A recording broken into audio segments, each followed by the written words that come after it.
अपने लोकनि सुनि रहल छी SK म्यूजिक उमगांव के प्रस्तुति।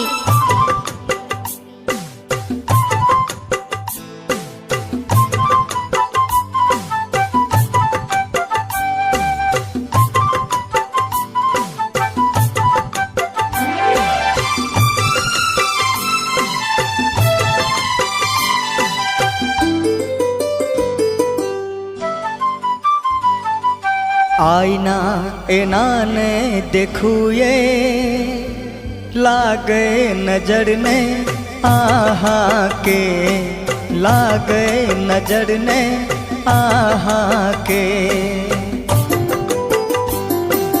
आईना एना ने देखू ये लागे नजर ने आहा के, लागे नजर ने आहा के। सुंदर गुलाबी सन चेहरा वहाँ देखा में लागई पड़ी छी यहाँ। काजर के टीका लगाबू लागई नजर ने आहा के, लागई नजर ने आहा के। आईना एना ने देखू ये लागई नजर ने आहा के, लागई नजर ने आहा के। सुंदर गुलाबी सन चेहरा वहाँ देखा में लागई पड़ी छी यहाँ।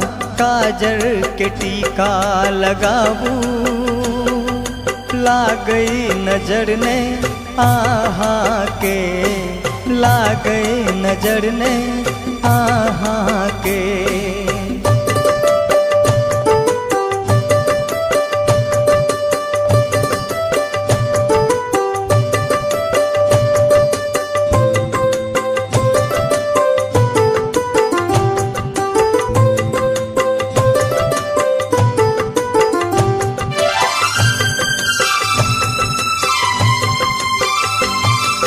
पल पल निहारै छी आही के सजनी हम, बनल छी सुख केर आशा हमर।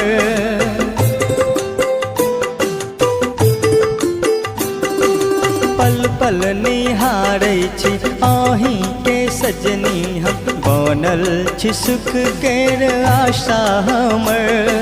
क्षण में भसिया कबहतै कतो छोड़बै अहाँ संग हमरा जखन। कनियो आहा सोचू ने लागई नजर ने आहा के, लागई नजर ने आहा के।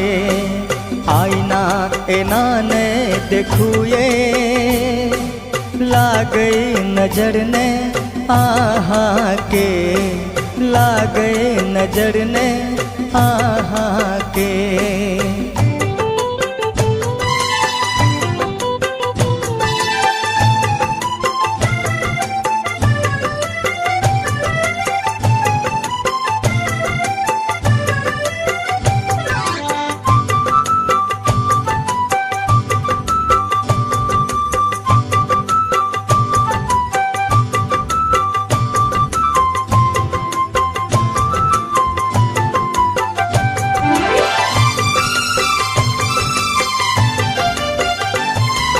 सिसकत नहीं छोड़ू ये नोरे नहीं भरू ये, रिश्ता अहाँ साई जन्मो जन्म।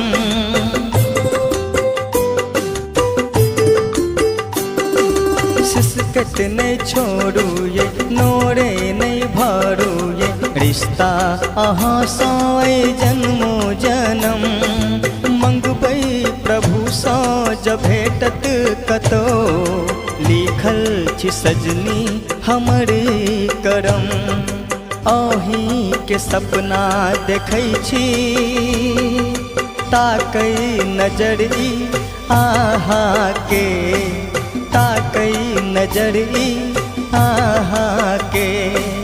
आईना एना ने देखू ये लागई नजर ने आहा के लागई नजर ने आहा के सुंदर गुलाबी सन चेहरा देखा में लागई पड़ी छी यहाँ काजर के टीका लगाबू लागई नजर ने आहा के लागई नजर ने आहा के आईना एना ने देखुए लागई नजर ने आहा के लागई नजर ने आहा के।